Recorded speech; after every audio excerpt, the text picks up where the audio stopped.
ஒன்று சாமுவேல் 18ஆம் அதிகாரம் 6ஆம் வசனத்திலிருந்து. தாவீது பெலிஸ்தியனை கொன்று திரும்பி வந்த பின்பு ஜனங்கள் திரும்ப வரும்போதும் ஸ்திரீகள் இஸ்ரவேலின் சகல பட்டணங்களிலிருந்து ஆடல் பாடலுடன் புறப்பட்டு மேளங்களோடும் கீதவாத்தியங்களோடும் சந்தோஷமாய் ராஜாவாகிய சவுலுக்கு எதிர்கொண்டு வந்தார்கள். அந்த ஸ்திரீகள் ஆடி பாடுகையில் சவுல் கொன்றது 1000, தாவீது கொன்றது 10000 என்று முறை முறையாக பாடினார்கள். அந்த வார்த்தை சவுலுக்கு விசனமாயிருந்தது. அவன் மிகவும் எரிச்சல் அடைந்து, தாவீதுக்கு 10000, எனக்கோ 1000 கொடுத்தார்கள், இன்னும் ராஜாங்க மாத்திரம் அவனுக்கு குறையாய் இருக்கிறது என்று சொல்லி அந்த நாள் முதற்கொண்டு சவுல் தாவீதை காய் மகாரமாய் பார்த்தான்.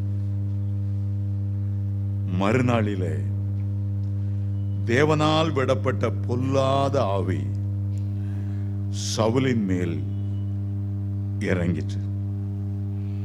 அவன் வீட்டுக்குள்ளே தீர்க்க தரிசனம் சொல்லிக் கொண்டிருந்தான். அப்பொழுது தாவீது தினந்தோறும் செய்கிறபடி தன் கையினால் சுர மண்டலத்தை வாசித்துக் கொண்டிருந்தான். சவுலின் கையிலே ஈட்டி இருந்தது.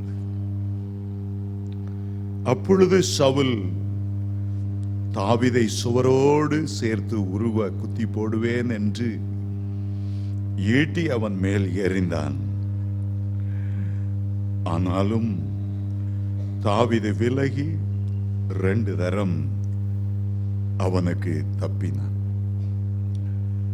இன்றைக்கு என்னுடைய செய்தியினுடைய தலைப்பு, உன்னுடைய வாழ்க்கையில் பொறாமை, வெறுப்பு, கசப்பு வரும்போது என்ன செய்ய வேண்டும், எப்படி நடந்து கொள்ள வேண்டும்? உங்களை மற்றவர்களோடு ஒப்பிட்டு உங்களை மட்டம் தட்டும் போது, உங்களை அற்பமாய் எண்ணும் போது, உங்களுடைய உள்ளம் புண்பட்டு காயப்படும் போது நீங்கள் என்ன செய்ய வேண்டும்? நீங்கள் என்ன செய்ய வேண்டும்? பல வேளைகளில் மற்றவர்களோடு உங்களை ஒப்பிட்டு ஒரு தாழ்வு மனப்பான்மை உங்களை பற்றி கொள்ளும் போது நீங்கள் என்ன செய்ய வேண்டும்? அதை குறித்து நான் பேச விரும்புகிறேன். உங்கள் எல்லாருக்கும் இந்த சரித்திரம் நிச்சயமாய் தெரிந்திருக்கக்கூடும். ஒரு பெரிய யுத்தம் வந்தது. ஒரு பெரிய ராட்சசன் கோலியாத் இஸ்ரவேலருக்கு விரோதமாய் எழும்பி வந்தான். 40 நாட்கள் இஸ்ரவேலரை நிந்தித்தான், இஸ்ரவேலின் தேவனை நிந்தித்தான். யாருக்கு தைரியம் இருந்தால் ஒன்றுக்கொன்று என்னோடு யுத்தத்துக்கு வாருங்கள் என்று அழைப்பை கொடுத்தான். அவனுக்கு பின்னால் பெலிஸ்தியர் சேனை முழுவதும் அணிவகுத்து நின்று கொண்டிருந்தது. நியாயப்படி சவுல் யுத்தத்துக்கு போயிருந்திருக்க வேண்டும், அல்லது சவுலின் மகனாகிய யோனத்தான் யுத்தத்துக்கு போயிருந்திருக்க வேண்டும். ஆனால் ஒருவேளை சவுலினுடைய படை தலைவன் அப்னேர் யுத்தத்துக்கு போயிருந்திருக்கணும். ஆனால் அவர்களுக்கு தைரியம் இல்லை. கோலியாத்தை எதிர்த்து நிற்பதற்கு உள்ளத்திலும் சரி சரீரத்திலும் சரி அவனுக்கு தைரியம் இருக்கவில்லை. ஏனென்றால் அவன் ராட்சச பிறவியாயிருந்தான். சிறு வயது முதலே யுத்த மனுஷனாய் இருந்தான். ஒருவனும் அவனுக்கு எதிர்த்து நிற்க முடியவில்லை. ஆனால் எங்கிருந்தோ ஆடுகளை மேய்த்த தாவீது வந்தார். அவன் ஒரு யுத்த வீரன் அல்ல, வனாந்தரங்களில் ஆடு மாடுகள் கூட வாழ்கிறவன். ஆனால் அவனுக்குள் ஒரு பக்தி வைராக்கியம் இருந்தது, கர்த்தர் மேல் ஒரு அன்பு இருந்தது. விருத்த சேனம் இல்லாத ஒருவன் வந்து தேவ ஜனங்களை நிந்திக்கிறானே, அந்த வைராக்கியத்தில் யுத்தத்திற்கு போனான். ஆண்டவர் அவனுக்கு ஜெயம் கொடுத்தார். வெற்றி கொண்டாடுகிற ஒரு நேரம். பொதுவாக இஸ்ரவேலிலும் சரி அல்லது மற்ற தேசங்களிலும் சரி, யுத்தத்துக்கு ஜெயம் பெற்று வரும்போது தேச மக்கள் எல்லாம் ஆடல் பாடலோடு எதிர்கொண்டு வருவார்கள், வாழ்த்துவார்கள், நடனம் ஆடுவார்கள். ஒரு வேர்ல்டு கப்பில் இந்தியா ஜெயித்துட்டுன்னா, ஹாக்கி அல்லது ஃபுட்பால் கிரிக்கெட்ல ஜெயித்துட்டா, அந்த முடிஞ்ச உடனே அந்த கிரவுண்ட்லயே நடனம் ஆடுவார்.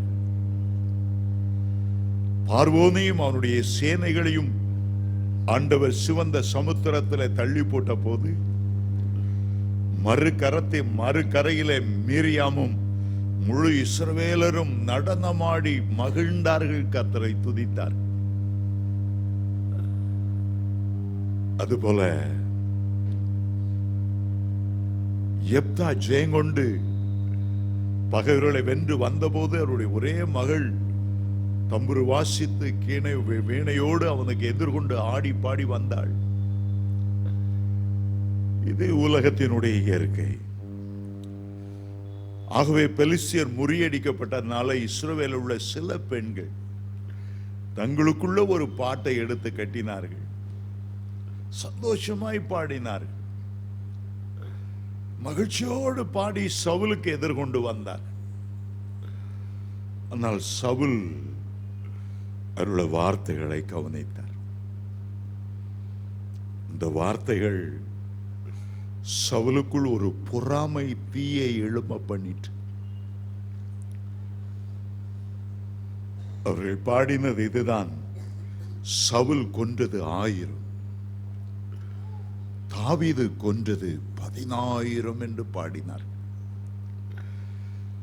சவுலோடு வெற்றியை பகிர்ந்து கொள்ளத்தான் அவர்கள் பாடினார்கள்.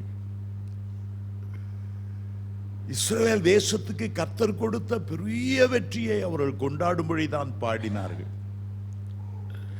ஆனால் அவர்கள் அறியாமலேயே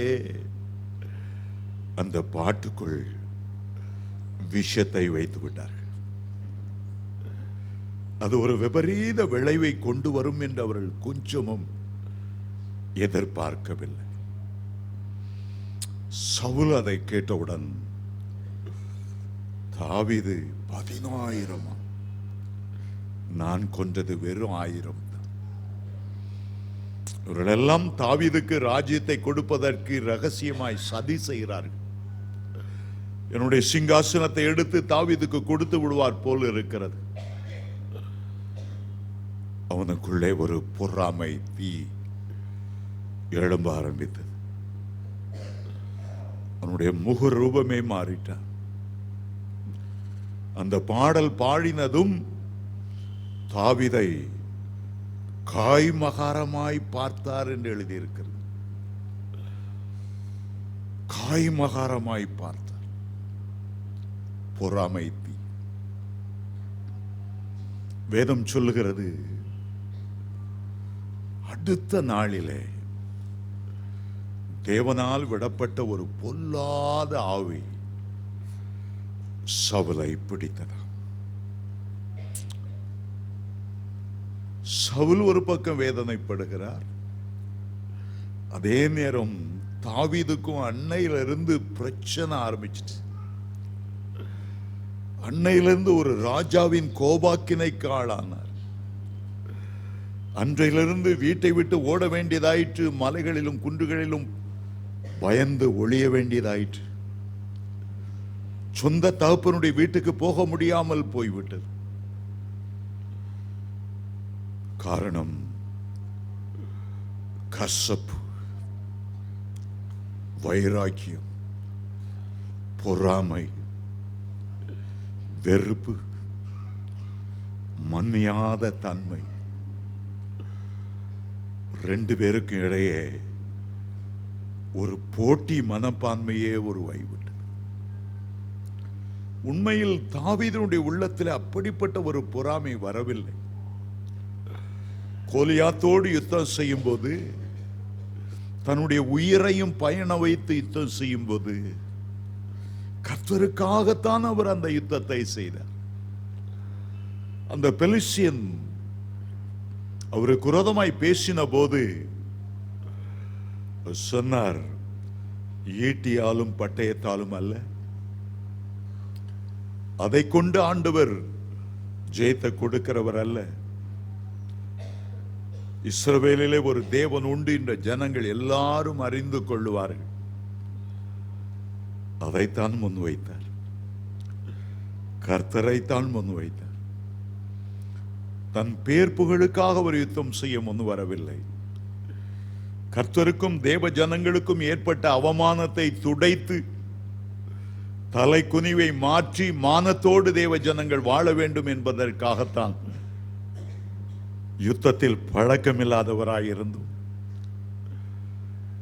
போர் வீரர்கள் அணியக்கூடிய சர்வாயுத வர்க்கங்களை அணிவதற்கு தெரியாதவராயிருந்தும் ஆண்டவரையே நம்பி கல்லையும் கவனையும் கொண்டு அந்த வீரனை வீழ்த்தினார். சவுல் ஏதோ வெகுமானம் தரப்போவார் என்பதற்காக அல்ல, தனக்கு ஒரு பேர் புகழ் கிடைக்க வேண்டும் என்பதற்காக அல்ல. ஆனால் சவுலின் உள்ளத்தில் ஒரு பொறாமை தீ பற்றி எரிந்து கொண்டே இருந்தது. தாவீதை காய் மகாரமாய் பார்த்தார். வேதம் சொல்லுகிறது, மறுநாளிலே தேவனால் விடப்பட்ட கசப்போடு வைராக்கியத்தோடு வாழ்கிறவர் மேல கர்த்தர் அனுப்புகிற ஒரு பொல்லாத ஆவி அவனை பிடித்துக் கொண்டார். ஏன் மறுநாளிலே என்று எழுதியிருக்கிறது? அன்றை தினமே பிடித்திருக்கலாமே, காய் மகாரமாய் பார்க்கும் போதே பிடித்திருக்கலாமே.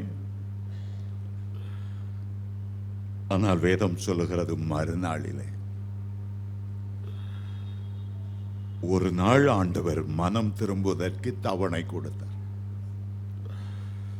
கசப்பு உள்ளத்தில் வந்த உடனேயே அந்த பொல்லாத ஆவி வந்து விடவில்லை. என் மகன், என் மகள் இந்த கசப்பை எடுத்துவிட்டு வெளியே போட்டு விட மாட்டாளா? வெளிப்படுத்தல் 2:21 வாசிக்கும் போது தியத்தீரா சபைக்கு ஆண்டவர் எழுதுகிறார், உன்னுடைய சபையிலே இயேசபேலை போல ஒரு கூட்டம் இருக்கும்போது மனம் திரும்புவதற்கு நான் தவணை கொடுத்தேன். உடனே ஆண்டவர் தண்டிக்கவில்லை. ஒவ்வொரு பாவிக்கும் தருணம் கொடுத்து கொண்டே இருக்கிறார். கசப்பை உதறி விட மாட்டானா? மற்றவர்களை மன்னித்து விட மாட்டானா? என்னுடைய தெய்வீக சுபாவத்தை தன்மேல் ஏற்றுக்கொள்ள மாட்டானா? மனம் திரும்புவதற்கு ஆண்டவர் தவணை கொடுத்தாரா? அப்போஸ்தலனாகிய பவுல் எபேசியருக்கு எழுதும்போது, நீங்க என்னதான் கோபம் கொண்டாலும் சரி, என்னதான் எரிச்சல் வந்தாலும் சரி, பாவம் மட்டும் செய்திராதுங்க. சூரியன் அஸ்தமிக்கிறதற்கு முன்னே உடைய எரிச்சல் தனிய கடவுது என்று எபேசியர் 4:26, 27 சொல்லுகிறார். அந்த எரிச்சலோடு ராத்திரில படுக்க போகாதுங்க. உடைய மனைவி மேல கோபமா இருக்கலாம், புருஷன் மேல கோபமா இருக்கலாம், குடும்பத்துல ஒரு சண்டை இருக்கலாம், சில கசப்புகள் உங்களுக்குள்ள வந்திருக்கலாம். ஆண்டவர் சொல்லுகிறார், மறுநாளுக்கு அதை கேரி ஃபார்வர்ட் பண்ணாதுங்க. சாத்தான் அதையே தூண்டி தூண்டி தூண்டி உங்க காயத்தை இன்னும் பெரிய காயமாக்கி இன்னும் பல எண்ணத்தை தருவான். யாராவது ஒருத்தர் வந்துட்டா உடனே ஓன்னு அழுதுருவீங்க. அவர் அப்படி சொல்லிட்டார் பிரதர், அவரை நம்பிதான் இந்த வீட்டுக்கு வந்தேன். எங்க வீடு சாதாரணமான வீடு இல்லை, எங்க அப்பாவும் நிறைய சம்பாதிக்கிறவர் தான். அப்படி அற்பமா பேசிட்டு, இது நேற்று இன்னைக்கு நடக்கல, கல்யாணம் கட்டின அன்னைக்கே அப்படிதான் பேசுறாங்க. இவங்க அம்மா வந்து பேசுறாங்க, நீ என்ன நகை கொண்டு வந்தா, என்ன ரொக்கம் கொண்டு வந்தா. மாமியாரும் எனக்கு விரோதமா தான் பேசுறாங்க. புருஷனாவது, கட்டின புருஷனாவது என்னைய சப்போர்ட் பண்ணி 4 வார்த்தை பேசுவாருன்னா அவரும் எனக்கு விரோதமா பேசுறார். அவங்களுக்கெல்லாம் 2வது மருமக தான் பெரிய தொக்கு. அவ ரொம்ப அழகுள்ளவளாம், ரொம்ப பணம் கொண்டு வந்துட்டாளாம், சீதனம் கொண்டு வந்துட்டாளாம். என்னை பார்த்தா எல்லாருக்கும் வெறுப்பு. பிரதர், ஏன் பிரதர் என்ன ஆண்டவர் கருப்பா உண்டாக்குனார்? நான் கருப்பா இருக்கனால தானே இப்ப எல்லாராலும் ஏளனமா பேசப்படுறேன். இந்த அம்மா சின்ன காரியத்தை நோத்து நோத்து நோத்து இந்த கசப்பிலே இவங்க செத்து போயிடுவாங்க. அநேக குடும்பங்களில் ஒருத்தரை கம்பேர் பண்றதுனால இந்த கசப்பு வைராக்கியம் உண்டாயிருது. ஒரு காட்டேஜ் பிரேயர் மீட்டிங் என்ன கூப்பிட்டுருந்தார் ஒரு வெட்டினரி டாக்டர். சந்தோஷமா போனேன், செய்தி ஆயத்தம் பண்ணிட்டு.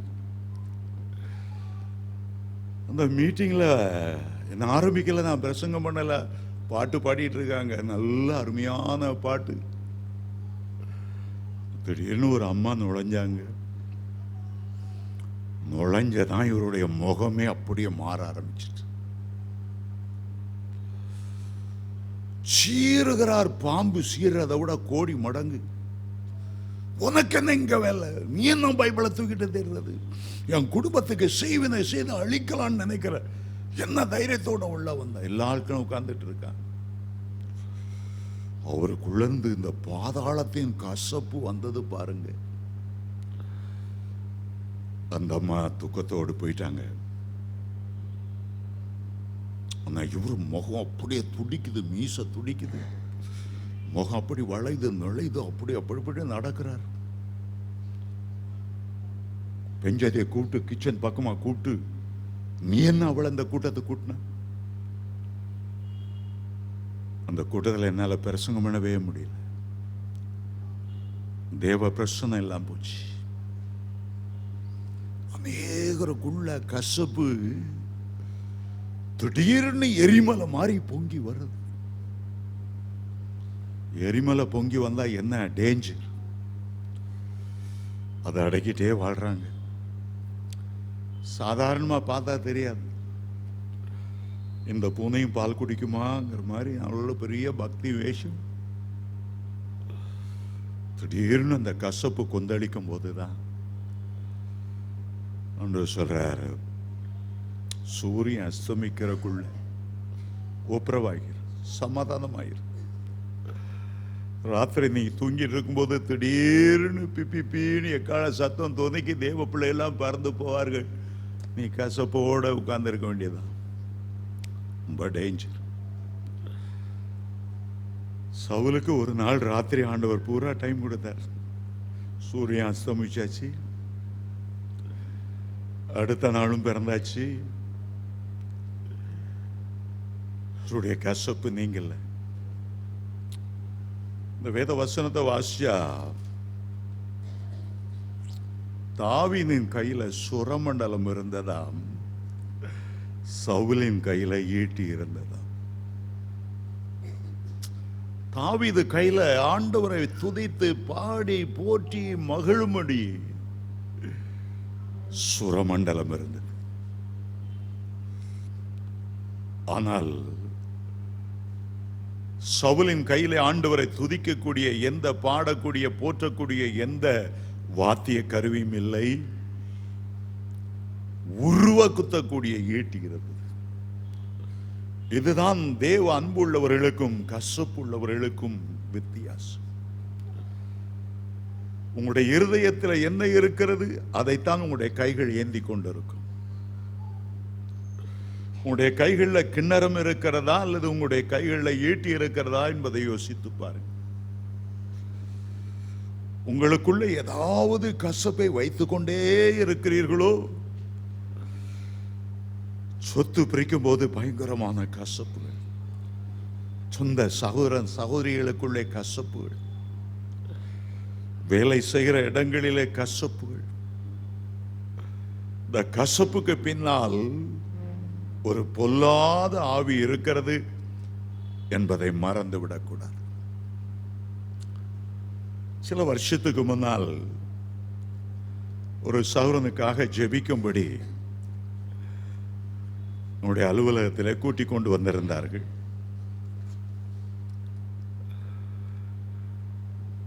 நான் நினைச்சேன் பொதுவாக தான் ஜெபம் பண்றோம். அவருடைய தலையில கை வைத்ததான் சீர ஆரம்பித்தார். அந்த அறைக்குள்ள உருண்டு. திருப்பத்தூருக்கு ஒரு அம்மா நிறைய டியூப் லைட் வாங்கி வச்சிருந்தாங்க. அங்க போய் மோதி அவ்வளோ டியூப் லைட்டும் உடைக்கிறார். இங்க போய் மோதி அந்த போட்டோ அதெல்லாம் உடைக்கிறார். அந்த பேய் அப்படி அலக்கழிச்சு ஒரு டிஸ்ட்ரக்டிவ் நேச்சர். அரை மணி நேரம் ஆச்சு அந்த பேயெல்லாம் துரத்தி முடிச்சு, பிரதர் எப்படி உங்களுக்கு இந்த பேய் பிடிச்சின்னு கேட்டேன். அவர் சொன்னார், பேரும்ப பெருவிழால பிடிச்சது அப்படின்னார். என்னடா இது, பேரும்ப பெருவிழா போய் எல்லாம் ஆசீர்வாதத்தை வாங்கிட்டு வருவாங்கன்னு பார்த்தா பேரும்ப பெருவிழா போய் சாசு பிடிச்சதா? அது ரொம்ப ஆச்சரியமா இருந்தது. சொல்லுங்க பிரதர் அப்படின்னு கேட்டேன். சொன்னார், நல்ல அழகா டிஜிஎஸ் தினகரனுடைய பிரசங்கத்தை கேட்கணும் ரொம்ப வாஞ்சியா போனேன் பிரதர். ஒரு பாட்டுன்னா எனக்கு கொள்ள ஆசை. என் பேரை சொல்லி கூப்பிட்டு அற்புதம் செய்வார்னு தான் தாகத்தோட போனேன். சரி, என்ன நடந்தது சொல்லுங்க. பிரசங்கத்துக்கு முன்னால ஒருத்தர் காணிக்கை பத்தி பேசினாரு.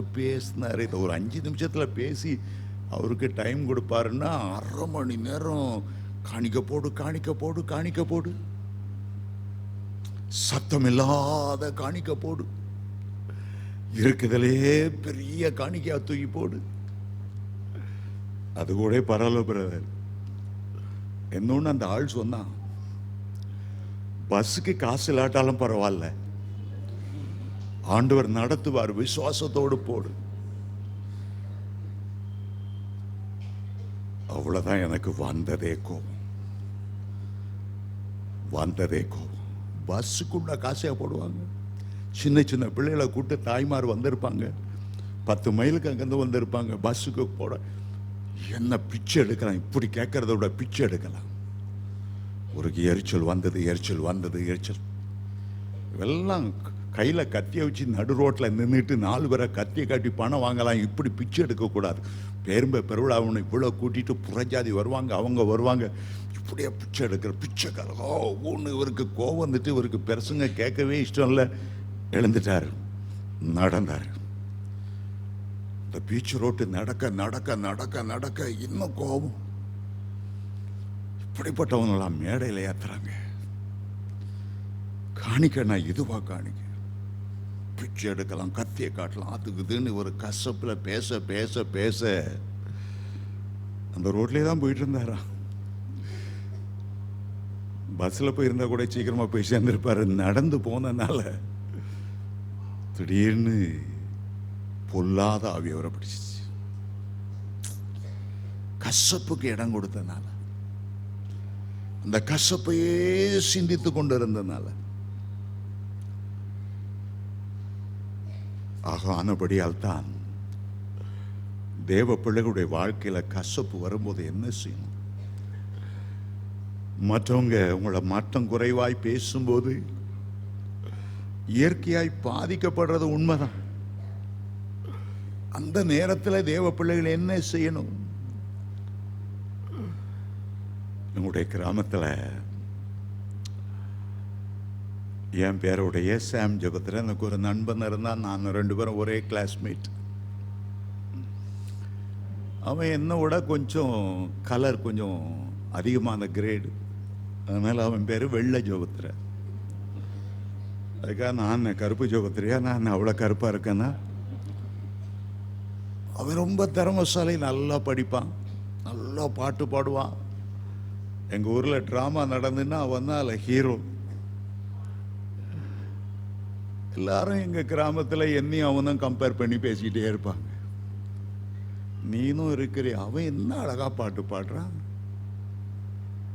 நீனும் இருக்கிறே, அவன் எவ்வளோ மார்க் எடுத்தான், என்ன அழகா சிறப்பா, அதை என்கிட்ட வந்து சொல்லுவாங்க.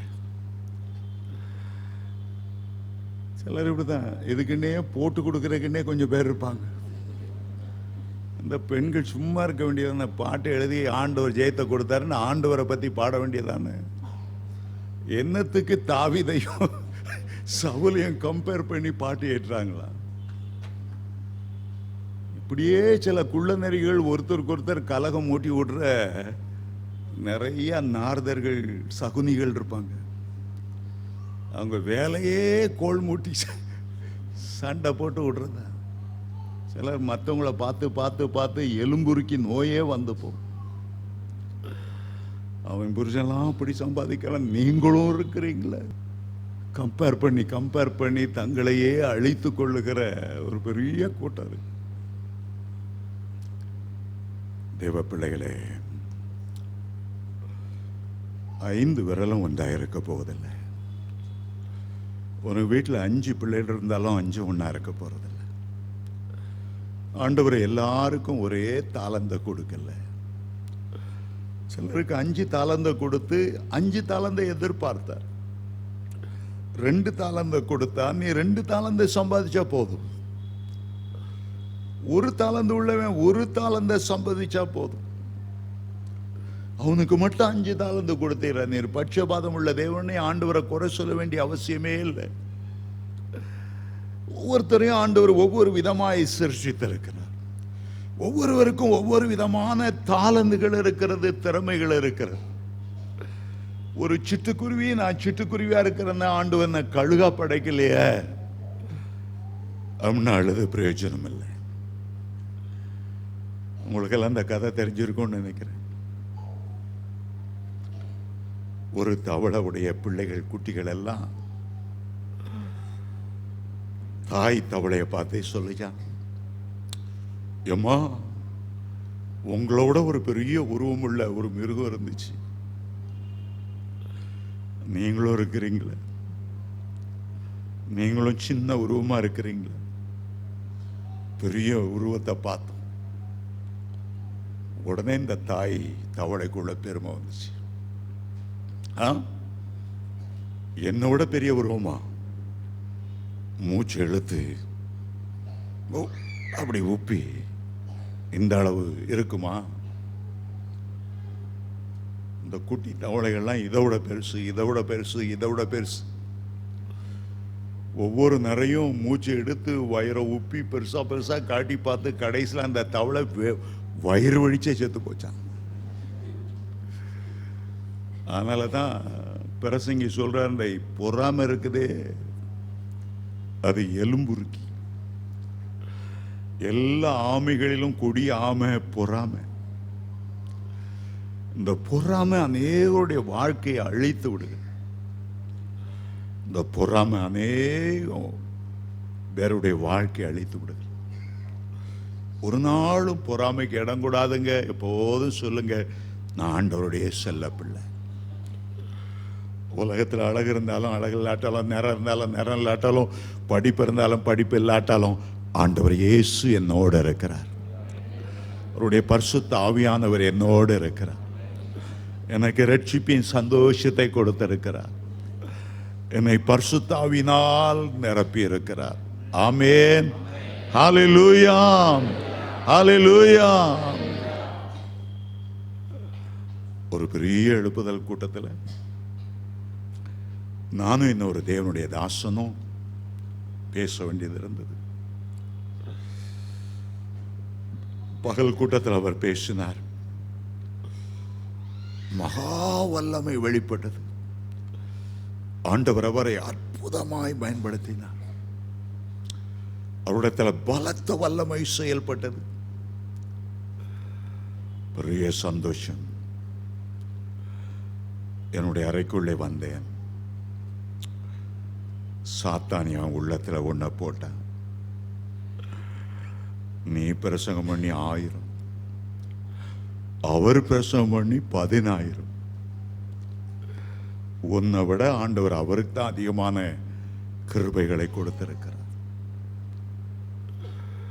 நீ இத்தனை வருஷம் ஒளியும் செய்தேன்னு அவர் கால் தூசிக்கு நீ வரமாட்டார். அவரைத்தான் ஆண்டவர் பயன்படுத்துறார். உன் பிரசங்கத்தை விட இந்த அவர் பண்ண பிரசங்கம் 1000 மடங்கு மேன்மையானது. ஆவியின் வரம் அவ்வளவு அவர்கிட்ட தான் இருக்கு. சாத்தான் சொல்ல சொல்ல அதுவரை சந்தோஷமா உற்சாகமா இருந்தவன் அப்படியே காத்து போன பலூன் மாதிரி போயிட்டே இருந்தேன். ஆமா, இவ்வளோ பவர்ஃபுல்லா ஒரு பெண்ணை பிரசங்கம் பண்ண பிறகு என் பிரசங்கம் எங்க எடுபட போகுது? இனிமே நான் என்னதான் பிரசங்கம் பண்றது? ஆண்டவர் எனக்கு அவரை மாதிரி வல்லமையும் கருமையும் சத்துவம் தரலையே. சோர்ந்து போனேன். ஆனா அடுத்த நிமிடம் ஆண்டவருடைய அன்பு ஒரு வெள்ளம் போல எனக்குள்ளே வந்தது. அவருடைய ஆறுதல், அவருடைய தேர்தல், அவருடைய அன்பு எனக்குள்ளே ஊற்றப்படுகிறதை திட்டமாய் உணர்ந்தேன். ஆண்டவர் என்னோடு பேசினார். மகனே, என்னுடைய சீஷர்கள் இருந்த நாட்களை நான் நினைவு கூறுகிறேன். பேதுருவும் எனக்கு அன்பானவர், யோவானும் எனக்கு அன்பானவர். பேதுரு துடுக்குத்தனமாய் பேசுகிறது நான் இன்றைக்கும் நினைவு கூறுகிறேன். எதை எடுத்தாலும் பேதுரு முந்திக் கொள்வான். ஆனால் என் இருதயத்துக்கு ஏற்ற யோவானோ எப்போதும் என்னுடைய மார்பிலே சார்ந்திருப்பான், என்னை நேசிப்பான். அதை நான் அறிந்திருக்கிறேன். பெந்தைக்கோஸ்தே நாள் வரும்போது நான் என் சீஷர்கள் மேல் அபிஷேகத்தை ஊற்றின போது பேதுரு தான் எழும்பி பிரசங்கம் பண்ணினான். யோவான் பிரசங்கம் பண்ணவில்லை. பிரசங்கித்துக் கொண்டிருக்கிற பேதுருவுக்கு பின்பாக நின்று யோவான் ஜெபத்திலே தாங்கிக் கொண்டே இருந்தார். 2 பேரும் ஜெபாலயத்துக்கு ஜெபிக்க போனார்கள். பிறவிச்சப்பாணியை பார்த்ததும் பேதுருதான் உன்னுடைய கையை பிடித்து எடுத்து எழும்பி நட, எழும்பி நடந்தார். அப்போஸ்தலர் நடபடிகளிலே மிகவும் அதிகமாய் பேதுருவை பற்றி தான் சொல்லியிருக்கிறதே தவிர யோவானை பற்றி ஒன்று சொல்லவில்லை. யோவான் எந்த அற்புதமும் செய்ததாக எழுதப்படலை. ஆனாலும் யோவான் என் சிலுவையின் அடிவாரத்தில் என்னை நேசித்து நின்று கொண்டே என்னை பார்த்து கொண்டே இருந்தான். என்னுடைய தாயை நான் யோவானிடத்தில் தான் ஒப்புவித்தேன். பத்ம தீவிலே யோவான் காவல் வைக்கப்பட்ட போது பல முறை யோவானை நான் பரலோகத்துக்கு அழைத்து சென்றேன். வெளிப்படுத்தின விசேஷத்தை எழுதும்படி யோவானை தான் தெரிந்து கொண்டேன். மகனே, உன்னை யோவானை போல நேசிக்கிறேன். நீ பேதுருவோடு உன்னை ஒப்பிடாதே. உன்னுடைய ஊழியம் வேறு, உன்னுடைய அழைப்பு வேறு, உன்னுடைய அபிஷேகம் வேறு. நீ எனக்காக புத்தகங்களை எழுதும்படி உன்னை தெரிந்தெடுத்திருக்கிறேன். ஆண்டவர் என்னோடு பேச பேச பேச மனங்கசந்து அழுதேன்.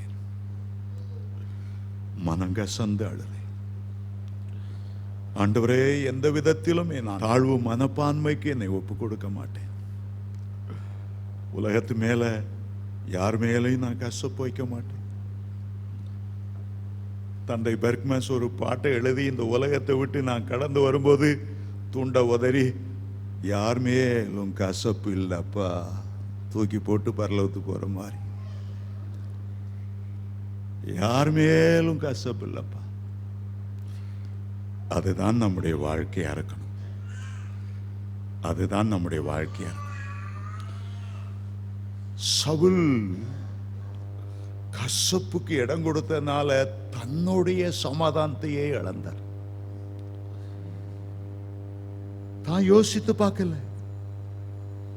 தான் எத்தனையோ யுத்தங்கள் பெலிஸ்தரோடு செய்யும் போதெல்லாம் கர்த்தர் தனக்கு ஜெயம் கொடுத்தது அவர் மறந்துட்டார். அதற்கு முன்பாக ஒரு யுத்தத்தில் கூட சவுல் தோற்று போனதே இல்லை. அமலேக்கியரோடு முறியடிக்கும் போது ஆண்டவர் அங்கேயும் பலப்படுத்தினார். சவுலுடைய வாழ்க்கையில் அதுவரையிலும் எப்போதும் ஆண்டவர் வெற்றி சிறக்க பண்ணிக்கொண்டே வந்தார். அந்த கடந்த காலம் முழுவதையும் சவுல் மறந்து விட்டார். தன்னை வெற்றி சிறக்க பண்ணின ஆண்டவரை மறந்து விட்டார். தன்னை தாழ்மையிலிருந்து தூக்கி எடுத்தவரை மறந்து விட்டார். கழுதையை தேட போன, தன்னுடைய தகப்பனுடைய கழுதையை தேட போன சவுலை ஆண்டவர் அபிஷேகம் பண்ணி இஸ்ரவேலின் மேல் ராஜாவாய் உயர்த்தினதை மறந்து போய்விட்டார். ஆண்டவர் அதுவரை செய்த எல்லா நன்மைகளையும் மறந்து போய்விட்டு கசப்புக்கு இடம் கொடுத்தார். பிசாசுக்கு தன்னுடைய உள்ளத்தின் வாசலை திறந்து வைத்தார். பாதாளத்தின் வல்லமை அவருக்குள்ளே வரும்படி, பிசாசின் கிரிகள் அவருக்குள்ளே வரும்படி கசப்புக்கு இடம் கொடுத்து ஆண்டவரை துதியாமல் பொறாமை வாழ்ந்ததினாலே தனக்கு அவ்வளவு பெரிய மீட்பை உண்டு பண்ணின சின்ன இளைஞன் தாவீது, ஆடு மேய்க்கிற இளைஞன், அவனை கொஞ்சம் ட்ரெயின் பண்ணா அவன் இன்னும் ஆண்டவருக்காக கர்த்தருடைய யுத்தத்தை செய்ய முடியும். அவனை சுவரோடு ஈட்டியால் குத்தும்படி 2 முறை முயன்றார். எவ்வளவு கொடூரத்துக்குள்ள போறது. சவுலின் முடிவு மகா பரிதாபமாய் முடிந்தது. எந்த விசுவாசியுடைய வாழ்க்கை அப்படி முடியவே கூடாது. கர்த்தரால கைவிடப்பட்டு, சொந்த ஜனங்களால கைவிடப்பட்டு, பெலிஸ்தியர் அவன் மேல அம்பு எய்தவன் சாகாம அறவுயிரா துடிச்சு தன்னுடைய ஆயுததாரியை பார்த்து, ஐயோ நான் சாகாம கிடக்கிறேனே, துடிக்கிறேனே, என்னை கொண்டு போடு என்று கேட்க எல்லாராலும் கைவிடப்பட்ட ஒரு பரிதாபமான மரணம். காரணம், இந்த கசப்பு அவ்வளவு கொடூரமானது. சிலர் உங்களுக்கு நம்பிக்கை துரோகம் செய்திருக்கலாம். நீங்க மலை போல நம்பினவங்களை ஏமாற்றி இருந்திருக்கலாம். உங்கள்கிட்ட கடன் வாங்கி உங்களுக்கு நாமம் போட்டு போயிருந்திருக்கலாம். உங்களுக்கு பின்னால குழி வெட்டி இருக்கலாம், சூனியம் செய்திருக்கலாம். என் கர்த்தர் பார்த்து கொள்வார். யெகோவாயிரே கர்த்தருடைய சமூகத்திலே, கர்த்தருடைய பர்வதத்திலே பார்த்து கொள்ளப்படும். எல்லா பாரத்தையும் ஆண்டவர் மேல இறக்கி வச்சிருங்க. நீங்க கசப்ப குடிக்காதருங்க. உங்களுக்காக கசப்பை ருசி பார்த்த ஒருவர் உண்டு. சிலுவையில தொங்கும் போது கசப்பான காடியை அவருக்கு கொடுத்தார்கள். நம்முடைய வாழ்க்கையில நாம் அனுபவிக்கிற ஒவ்வொரு கசப்புகள், ஒவ்வொரு ஏமாற்றங்கள், மனிதர் நமக்கு இழைத்த அநீதிகள், துரோகங்கள், அதுதான் இயேசுவுக்கு அன்றைக்கு கசப்பாய் மாறினது. அந்த கசப்பை அவர் ருசி பார்த்தார். கசப்பான மாறாவின் தண்ணீரின் மேல் ஒரு மரம் வெட்டிப்பட்ட போது அந்த கசப்பை எல்லாம் அந்த மரம் உரிந்து தன்னிடம் உள்ள எல்லா மதுரத்தையும் கொடுத்தது போல ஆண்டவர் உங்களுடைய வாழ்க்கையில் உள்ள எல்லா கசப்பையும் தன்மேல் ஏற்றுக்கொள்ள அவர் ஆவலாயிருக்கிறார். நீங்கள் அந்த கசப்பிலிருந்து வெளிவர வேண்டும் என்பதற்காகத்தான் இந்த கசப்பான காடி அவர் பருகினார். எவ்வளவு பேருக்கு அவர் நன்மை செய்தார். எத்தனை குருடரை பார்வை கிடைக்கும்படி செய்தார். எத்தனை குஷ்டரோகிகளை குணமாக்கினார். சிலுவையிலே தொங்கும் போது எவ்வளவு கசப்பான வார்த்தைகள். மற்றவர்களை தான் ரட்சித்தான், தன்னை தான் ரட்சிக்க திராணி இல்லை. நீ தேவகுமாரனா இருந்தா கீழே இறங்கி வா, அப்போதான் உன்னை நம்புவோம், விசுவாசிப்போம். யூதருக்கு ராஜாவான் ராஜா தலையை உலுக்கினார்கள். இயேசுவின் மேல் காரி துப்பினார்கள். உங்க மேல யாராவது காரி மூஞ்சில துப்புனா உங்க வாழ்நாளெல்லாம் மறக்க மாட்டீங்க. அவ்வளோ கசப்பு உங்களுக்குள்ள வந்துடும். பொறுமையோடு செய்தார். அவருடைய தாடி மயிரை வெட்டி இழுக்கும் போது அவர் கசப்புக்கு இடம் கொடுக்கவில்லை. அன்பு திரளான பாவங்களை மூடும்.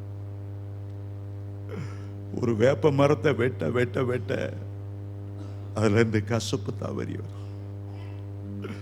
ஆனா ஒரு சந்தன மரத்தை வெட்ட வெட்ட வெட்ட அதனுடைய வாசனை வெளியே வரும். இயேசு வேப்ப மரம் அல்ல, அவர் ஒரு சந்தன மரம். அவ்வளோ கசப்படையக்கூடிய ஒரு சூழ்நிலையிலும் கூட பிதாவே இவர்களுக்கு மன்னியும். அதுதான் கசப்பை மேற்கொள்ள வேண்டிய ஒரு வழி. உங்களுக்கு யார் மேலேயாயிலும் கசப்பு இருந்தா இன்றையிலிருந்து முழங்கால் போட்டு ஆண்டவரே, அந்த கசப்பை என்னை விட்டு எடுத்து விடும்.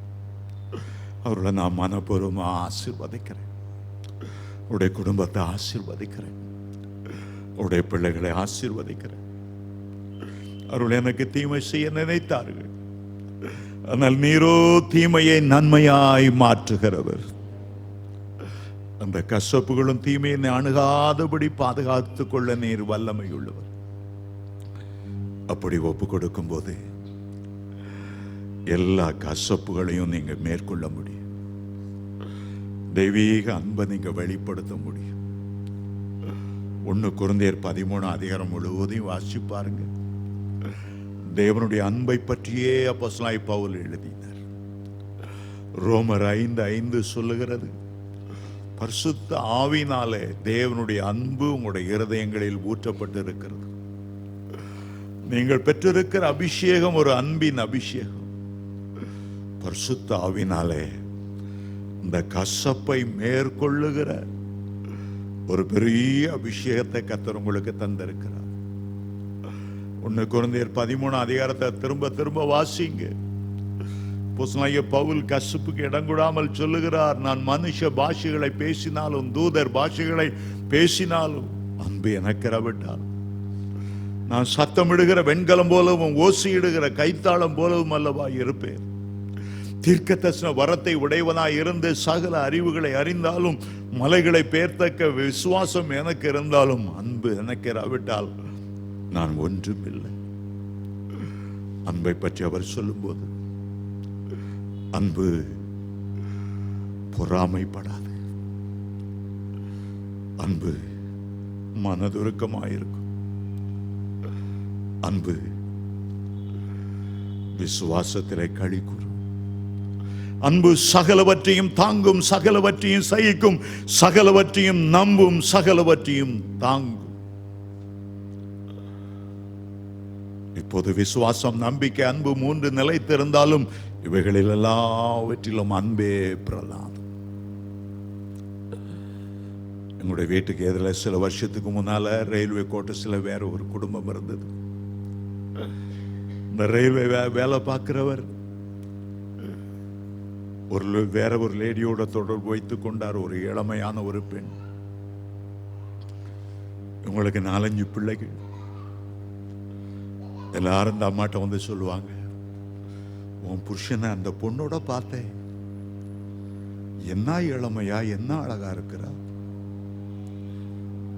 இந்த அம்மா 3-4 பிள்ளைகளை பெற்றவர்கள். உடைய முகம் எவ்வளவு வேதனையா இருந்திருக்கும். சோற்ற பங்கிடுவாள் பெண், ஆனா வாழ்க்கையை பங்கு போட விரும்ப மாட்டா. தனக்கு உண்டான எல்லாத்தையும் கொடுத்துருவா. ஆனா புருஷன் வேறொரு பெண்ணோட போறத சுற்றுறத தாங்கிட மாட்டான். அதுவும் மற்ற பொண்ணை பத்தி அவ இளமையா இருக்கிற, அழகா இருக்கிறா. அந்த அம்மா உள்ளம் உடைந்தது, உள்ளம் உடைந்தது. ஆண்டவர் என்ன செய்தார் தெரியுமா? பரிசுத்த ஆவியினால் அவர்களை நிரப்பினார். இரவும் பகலும் அந்நிய பாஷை பேசினார். இரவும் பகலும் ஆண்டவரை துதித்தார். முகம் இப்போது சந்தோஷமா இருந்தது. கொஞ்ச கால வாழ்க்கை பிரதர். எப்போ ஆண்டவருடைய வருகையில் நான் போவேன்னு ஆயத்தப்பட்டு கொண்டு இருக்கிறேன். ஒரு கசப்புக்கு நான் இடம் கொடுக்கல. என் புருஷன் எங்க இருந்தாலும் சந்தோஷமா இருக்கட்டும், ஆனா எப்படியாவது ரட்சிக்கப்பட்டு பரலோகத்துக்கு வரணும். அதுக்கு பிறகு அவங்க துக்க முகமாய் இருக்கவில்லை. அந்நாளுடைய வாழ்க்கையில தன்னுடைய சக்களத்தை வந்து நாள்தோறும் துக்கப்படுத்தி கொண்டிருக்கும் போது பிள்ளைல மலடி மலடி மலடி அவனுடைய உள்ளம் வேதனைப்பட்டது. ஆனால் தேவனுடைய சமூகத்துக்கு வந்து முழங்கால் படிக்கிட்டு எல்லாவற்றையும் ஆண்டவருடைய பாதத்திலே ஊற்றி விட்ட பிறகு வேதம் சொல்லுகிறது, அவள் துக்க முகமாய் இருக்கவில்லை. அவள் அதற்கு பின்பு அவர்கள் துக்க முகமாய் இருக்கவில்லை. உடைய ரகசியம் என்ன? சங்கீதம் 55:22 சொல்லுகிறது, கர்த்தர் மேல் உன் பாரத்தை வைத்து விடு. உன்னை யார் என்ன பேசினாலும், உன்னை யார் என்ன தூஷித்தாலும் யார் உன்னை கேவலமா பேசினாலும் கர்த்தர் மேல உன் பாரத்தை வைத்துக் கொடு, அவர் உன்னை ஆதரிப்பார். உன் பேரில் தீமையான மொழிகளை பொய்யாய் சொல்வீர்கள் என்றால் சந்தோஷப்பட்டு களி கூறுங்கள், பரலோகத்தில் உங்களுடைய பலன் மிகுதியாயிருக்கும் என்று இயேசு சொன்னார். அருமையான தேவனுடைய பிள்ளைகளே, சவுலுடைய நிலைமை நாளுக்கு நாள் மோசமாய் போய்கொண்டிருந்தது. ஆனால் தாவீதின் நிலைமை நாளுக்கு நாள் மேன்மையாய் உயர்த்தப்பட்டார். மேன்மையாய் உயர்த்தப்பட்டார். யூதாவை தலைமையாய் கொண்டு 7 வருஷங்கள் அரசாண்டாள். முழு இஸ்ரவேலையும் 33 வருடங்கள் அரசாண்டார். மொத்தம் 40 வருஷங்கள். அவருடைய முடிவை குறித்து 2 சாமுவேல் 23ஆம் அதிகாரம் 1ஆம் வசனம் சொல்கிறது, மேன்மையாய் உயர்த்தப்பட்டு இஸ்ரவேலின் தேவனால் அபிஷேகம் பெற்று இஸ்ரவேலின் சங்கீதங்களை இன்பமாய் பாடின தாவீது கசப்பை மேற்கொண்டபடினான். தாவீது ஒரு இடத்திலாவது சவுலை எதிர்த்து நிற்கவே இல்லை. சவுல் 3 முறை ஈட்டி எடுத்து குத்தினார. முதல் தடவை பாடின அன்னைக்கு 2 தடவை குத்திட்டார். தாவீது நல்ல வேளை அதை பார்த்து தப்பினார். புஷ் மேல ஒருத்தன் செருப்பை கழட்டி ஷூவை கழட்டி எறிஞ்சான். உலகம் முழுசும் டிவியில காட்டுறாங்க.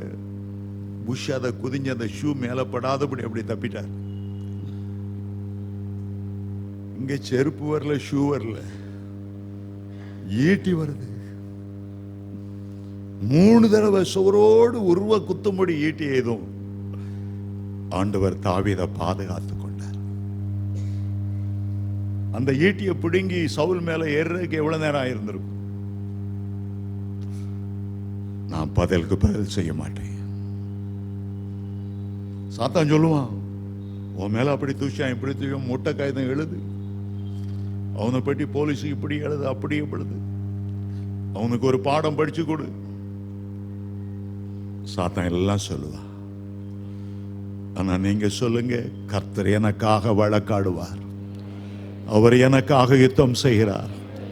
கர்த்தர் என் பட்சத்தில் இருக்கும்போது என் சத்துருக்களுக்கு எனக்கு என்ன செய்ய முடியும்? கர்த்தர் எனக்காக யுத்தம் செய்கிறவர், அவர் எல்லாவற்றையும் பார்த்துக் கொள்வார். அருமையான தேவனுடைய பிள்ளைகளே, வீட்டுக்கு போகும்போது உங்களுக்கு ஒரு ஹோம்வொர்க். 5 பேரை நிறுத்துறேன். 1 காயின், ஆபேல். காயினுக்கு எப்படி எரிச்சல் வந்தது, கோபம் வந்தது? முதல் கொலைக்காரனா சொந்த தம்பியை கொன்னான். அந்த எரிச்சல். 2வது ஈசாக்கு, பெலிஸ்தியர். ஈசாக்கு மேல பொறாம கொண்டு அவன் தோண்டின அவ்வளவு நீரூற்றுகளையும் அவன் மூடினான். எரிச்சல், பொறாமை. லேயாள், ராகேல். லேயாள் அற்பமானவள், கூச்ச பார்வையுடையவள், அழகில்லாதவள். ஆனால் ராகேல் எவ்வளவு அழகுள்ளவள். லேயாளுக்கு யூதா பிறந்த போது, அதுவரையிலும் என் கணவன் என்னோடு சேர்ந்திருப்பார் என்று ஒவ்வொருத்தர் பேரை வச்சுட்டு வந்தவ, உலக அன்பு கிடைக்காம போன போது அந்த மகனுக்கு யூதா என்று பெயரிட்டாள். இனி நான் கர்த்தரை துதிப்பேன், கசப்புக்கு இடம் கொடுத்து கொண்டிருக்க மாட்டேன், என்னுடைய சகோதரியோடு என்னை ஒப்பிட்டு கொண்டிருக்க மாட்டேன், கணவனுடைய அன்புக்காக நான் ஏங்கி திகைக்க மாட்டேன், நான் கர்த்தரை துதிப்பேன் என்று சொல்லி யூதா என்று பெயரிட்டாள். வேதத்தில் ராகேலை பார்க்கிலும் லேயாளுக்கு ஒரு மேன்மையான இடம் உண்டு. அவருடைய வயிற்றில் தான் இயேசு கிறிஸ்து இந்த வம்சத்தில் தான் பிறந்தார். ராகேல் எவ்வளவு அழகுள்ளவளாய் இருந்தும் பெத்லெஹேமுக்கு வர முடியல. ஏன்னா தன்னுடைய தகப்பனுடைய விக்கிரகங்களை சுமந்து கொண்டே தெரிந்து கொண்டிருந்தார். கோவேறு கழுது மேல் ஏறி உட்கார்ந்து கொண்டு தனக்கு கீழே அந்த விக்கிரங்களை வைத்துக் கொண்டார். தகப்பனிடத்துல போய் சொல்லுகிறாள், நான் இறங்காத்து குறித்து கவலைப்படாதுங்க, கோவப்படாதுங்க, ஸ்திரீகளுக்குரிய வழிபாடு எனக்கு வந்துச்சு. ஆண்டவர் அவளை பெத்லெகேமுக்கு வரவிடவில்லை. பெத்லெகேமுக்கு வருகிற வழியிலேயே அவள் அடக்கம் பண்ணப்பட்டாள். ஆண்டவர் பிறந்த இடத்துக்கு அந்த பெத்லெகேமுக்கு வருகிற வழியில் அவள் செத்தாளை தவிர உள்ளே வர முடியவில்லை. புற அழகு வஞ்சனை உள்ளது, சௌந்தரியம் வீண். கர்த்தரால் புகழப்படுகிறவளே பாக்கியவதி. இன்னும் நீங்கள் தொடர்ந்து பார்த்து கொண்டே வந்தால், யோசேப்புக்கும் அவனுடைய சகோதரருக்கு யோசேப் மேல எவ்வளவு கசப்பு பாருங்க. சவுல் கொண்டது 1000, கொண்டது 10,000 பாடினது போல சவுலுக்கு இல்லாத விசேஷ பலவர்ண அங்கியை தகப்பன் கொடுத்தனால பொறாமைக்குள்ளானார்கள். குழியில தூக்கி போட்டார்கள். எகிப்துக்கு போனவங்கிட்ட வித்தாங்க. கடைசியில பார்த்தா அந்த சகோதரர்களே அவனிடத்துல கையேந்துபடியான நிலைமை வந்தது. 5வதாக இயேசுவையும் பிரதான ஆசாரியர்கள் பரிசை சசேர் பாருங்க, பிலாத்து இடத்தில் அவர்கள் பொறாமையினால ஒப்பு கொடுத்தார்கள் என்று பிலாத்து அறிந்தானா. அவர்களுக்குள்ள ஒரு கசப்பு. இயேசு போல பிரசங்கம் பண்ண முடியல, அற்புதங்கள் செய்ய முடியல, மரித்தோரை உயிரோடு எழுப்ப முடியல. ஒரு கசப்பு, பல கசப்புகள். காயின் ஆபேல், ராகேல் லேயாள், ஈசாக்கு பெலிஸ்தியர், யோசேப்பு சகோதரர்கள், இயேசு கிறிஸ்து பரிசே சசேர். இந்த வேத புத்தகம் நமக்கு அருமையாய் வழிகாட்டுகிறது. இன்றைக்கு தீர்மானித்துக் கொள்ளுங்கள், என் வாழ்க்கையில கசப்பு இருக்கக்கூடாது ஆண்டவரே, என்னை இன்னும் உடைய தெய்வீக அன்பால நிரப்பிவிடும். மற்றவர்களுக்கு மன்னிக்கும்படியான சிந்தை எனக்கு தாரும். எவ்வளவுதான் துரோகம் எனக்கு செய்திருந்தாலும் அவர்கள் எனக்கு விரோதிகள் அல்ல, என்னுடைய சகோதரர்கள். காணப்படுகிற சகோதரிடத்தில் அன்பு கூறாவிட்டால் எப்படி காணப்படாத தெய்வரிடத்தில் ஒருவன் அன்பு கூறுவான் என்று யோவான் நிருபத்திலே கேட்டார். காணப்படுகிற சகோதரத்தில் அன்பு கூறாமல் கசப்பை வைத்த வைராக்கியத்தை வைத்து கொண்டிருந்தால் காணப்படாத என் மேல எப்படி அன்பு கூற முடியும்? கசப்பு ஒரு விஷம் நிறைந்த ஒரு வேர், கசப்பான வேர் என்று அப்போஸ்தலனாகிய பவுல் எழுதினார். அந்த வேர் கசப்பா இருந்த மரம் முழுவதையும் கசப்பாக்கிறது. உங்களுடைய உள்ளத்தின் ஆழத்தில் கசப்பு இருந்தாலும் உங்களுடைய வாழ்க்கை முழுவதையும் அது பாழாக்கி போடும். எல்லா கசப்பையும் எடுத்து போடும். உங்களை நீங்களே ஆராய்ந்து பாருங்க. கர்த்தருடைய வருகைக்கு ஆயத்தமாகணும்னா நீங்க தெய்வீக அன்பினால நிரம்பி இருக்கணும்.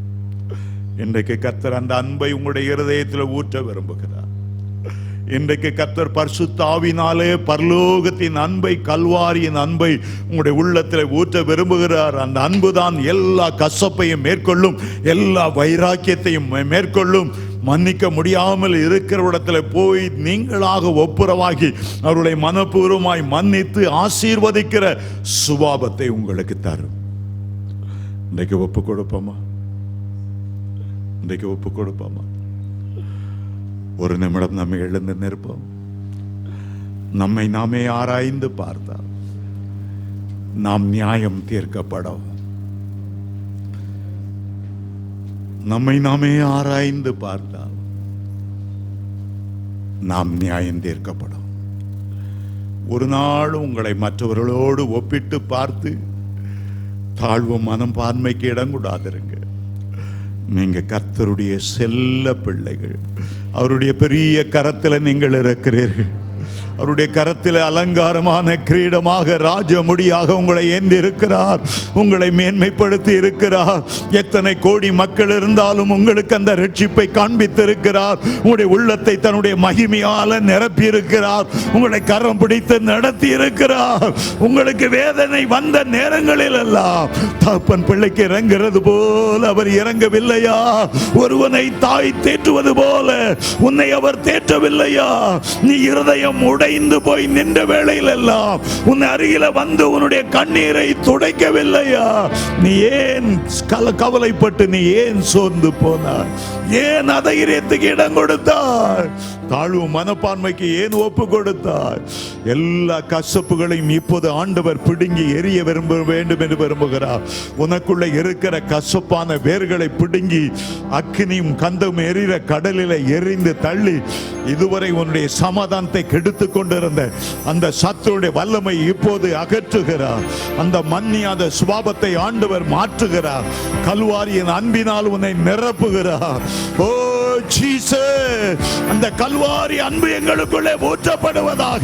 உம்முடைய விலையேற பெற்ற ரத்தம் எங்களுக்குள்ளே இறங்கி வருவதாக. பிதாவே, இவர்களுக்கு மன்னியும் மன்னியும் மன்னியும் என்று இயேசுவோடு சேர்ந்து மன்றாடும்படி அந்த மன்னிப்பின் சுபாவங்கள் எங்களுக்குள்ளே இறங்கி வருவதாக. ஆவியானவரே, எல்லா கசப்புகளையும் எடுத்து போட எங்களுக்கு உதவி செய்ய ஆண்டவரே. இதனால எங்களுடைய அபிஷேகம் நஷ்டப்பட்டு போகக்கூடாது. ஆவிக்குரிய வாழ்க்கை குண்டி போகக்கூடாது. ஆண்டவரே, இந்த கசப்புகளை மாற்று ஆண்டவரே. 20 வருஷம் கசப்புகளா, 30 வருஷம் கசப்புகளா எங்களுக்குள்ளே இருந்தாலும் இன்றைக்கு அதையெல்லாம் எடுத்து போடுவீராக. இப்போது எடுத்து போடுவீராக இயேசுவின் நாமத்தினாலே. ஆவியானவரே, களை பிடுங்குவது போல அந்த களை செடியை தாக்கி அழிக்காதபடி அந்த களையை பிடுங்குவது போல இந்த கசப்பை எங்களை விட்டு பிடுங்கி போடு. இந்த பொறாமையை எங்களை விட்டு பிடுங்கி போடு. இந்த மன்னியாத சுபாவத்தை எடுத்து போடு. இந்த வைராக்கியத்தை எங்களை விட்டு எடுத்து போடு. எங்களை உம்மை போல மாற்று, உம்மை போல மாற்று ஜீசஸ். எங்களை உம்மை போல மாற்று ஆண்டவரே, உம்மை போல மாற்று. இந்த கசப்புக்கு இடம் கொடுத்ததினாலே எவ்வளவோ பேர் வியாதிப்பட்டு பலவீனப்பட்டு போயிருக்கிறார்கள். அந்த கசப்பை எடுத்து விடும்போது தேவனுடைய ஆரோக்கியம் அவர்கள் மேல் இறங்கி வரட்டும். அவர்களுக்கு வர வேண்டிய உயர்வு அவர்களுக்கு வரட்டும் ஆண்டவரே. அவர்களை மேன்மையாய் உயர்த்த முடியாதபடி முள் போல எந்த கசப்பு குத்தி கொண்டிருந்தாலும் இன்றைக்கு அந்த முள்ளை பிடுங்கி எரியும்படி ஜெபிக்கிறேன். இன்றைக்கு ஆவில ஒரு விடுதலை உண்டாக வேண்டும் என்று ஜெபிக்கிறேன். ஜெபிக்க முடியாதபடி தடுத்து கொண்டிருந்த எல்லா கசப்பின் வல்லமைகளும் இப்போது நீக்க வேண்டும் என்று ஜெபிக்கிறேன். எல்லா இருளின் வல்லமையும் இப்போது விலகுவதாக. தேவனுடைய வெளிச்சம் ஒவ்வொருவருக்குள்ளும் இறங்கி வர வேண்டும் என்று ஜெபிக்கிறேன். இன்றைக்கு கர்த்தருடைய வருகை இருக்கும் என்றால் என் ஆண்டவர் மகிமையான தேவதூதர்களோடு பரிசுத்தவான்களோடு வரும்போது உம்முடைய வருகையில இந்த இரவு எங்களை காணப்பட உதவி செய்வீராக.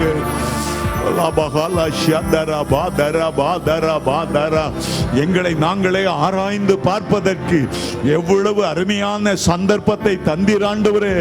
இந்த கசப்போடு நாங்கள் முன்னமே மரித்திருந்தால் பாதாளத்துக்கு அல்லவா போயிருந்திருப்போம். எங்கள் மேல இரக்கம் பாராட்டி இன்றைக்கு அந்த கசப்பை அகற்றி விட்டதற்காக நன்றி. சத்துருக்களை நேசிக்கும்படியாக, எங்களை துன்பப்படுத்தினவர்களுக்காக ஜெபிக்கும்படியாக ஏவுதல் தந்ததற்காக உமக்கு நன்றி. கிறிஸ்து இயேசுவில் உள்ள சிந்தையே எங்களிலும் இருக்கட்டும். கிறிஸ்து இயேசுவில் உள்ள சுபாவமே எங்களுக்கு இருக்கட்டும். உம்முடைய குணாதிசயமே எங்களில காணட்டும். எங்களை கண்டவர்கள் உம்மை காணும்படி உம்முடைய சாயலால் எங்களை நிரப்பியருளும். உம்முடைய சுபாவத்தால் எங்களை நிரப்பியருளும். எங்களை இயேசுவை போல மாற்றும் ஆண்டவரே. இயேசுவை போல எங்களை மாற்று ஆண்டவரே. ஓ, இயேசுவை போல மாற்று. ஒரு கன்னத்தில் அறைகிறவனுக்கு மறு கன்னத்தை நீ நீட்டி கொடுக்கவில்லையா? உமிழ்நீருக்கு உம்முடைய முகத்தை மறைக்கவில்லையே. உம்முடைய தாடி மயிரை வெட்டி வெட்டி பிடுங்கி எடுத்த போது எவ்வளவு பொறுமையோடு அன்போடு அவர்களை மன்னித்து உம்முடைய சுபாவம் எங்களிலே காணப்பட வேண்டும் என்று ஜெபிக்கிறேன். சபையை உம்முடைய வருகைக்காக ஆயத்தப்படுத்த ஆண்டவரே. சபையுடைய வருகைக்காக ஆயத்தமாகட்டும். மகிமையின் மேல் மகிமை அடைந்து மறுரூபமாவதற்கு ஆயத்தப்படட்டும் ஆண்டவரே. அந்த கிரியையை பலமாய் எங்கள் ஒவ்வொருவருடைய வாழ்க்கையிலும் நீர் செய்ய வேண்டும் என்று இன்றைக்கு உம்முடைய கரங்களை ஒப்பு கொடுக்கிறோம். இயேசு கிறிஸ்துவின் மூலம் ஜெபங்களும் பிதாவே. பிரியமானவர்களே, உங்கள் வாழ்க்கையில் சோதனையா, தோல்வியா, வியாதியா, மனபாரமா, எங்களிடம் பகிர்ந்து கொள்ளுங்களேன். உங்கள் பிரச்சனைகளுக்காக சகோதரர் சாம் ஜெபதுரை அவர்கள் ஊக்கமாக ஜெபித்து ஆலோசனை வழங்குவார்கள். எங்கள் அலுவலக ஊழியர்கள் தொடர் சங்கிலி ஜெபம் மூலம் உங்கள் தேவைகளுக்காக கர்த்தரின் பாதத்தில் கண்ணீருடன் ஜெபிப்பார்கள். மட்டுமல்ல, உங்கள் அவசர ஜெப தேவைகளுக்கு ஜெபித்து மன்றாட எங்கள் ஜெப வீரர்கள் காத்து கொண்டு இருக்கின்றனர்.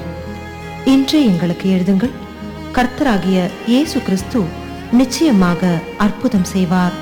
பிரியமானவர்களே, 16 ஆண்டுகளாய் வருமான வரி இலாக்காவில் பணியாற்றிக் கொண்டிருந்த சகோதரர் சாம் ஜெபதுரை அவர்கள் தேவனுடைய உன்னதமான அழைப்பிற்கு கீழ்ப்படிந்து தனது வேலையை ராஜினாமா செய்து கர்த்தருடைய முழுநேர ஊழியத்திற்காக 1985 ஆண்டு தன்னை ஒப்புக் கொடுத்தார். கர்த்தரின் விசேஷித்த கிருபையால் வல்லமையான எழுத்துக்களின் மூலம் 700க்கும் மேற்பட்ட புத்தகங்களை எழுதி வெளியிட்டுள்ளார்கள். கர்த்தர் தந்த பாரத்தின் வெளிப்பாடான அன்றொன்றுள்ள அப்பம் என்ற தின தியான நூல் இன்று இந்தியாவில் மட்டுமின்றி உலகமெங்கும் பல்லாயிரக்கணக்கான குடும்ப ஜெபங்களில் ஒரு முக்கிய அங்கம் வகிக்கிறது. சகோதரர் சாம் ஜெபதுரை அவர்கள் எழுதிய நூல்கள், செய்தி ஒலி மற்றும் ஒளி நாடாக்கள் அடங்கிய அட்டவணையை இலவசமாக பெற்றுக்கொள்ள இன்றே எங்களுக்கு எழுதுங்கள்.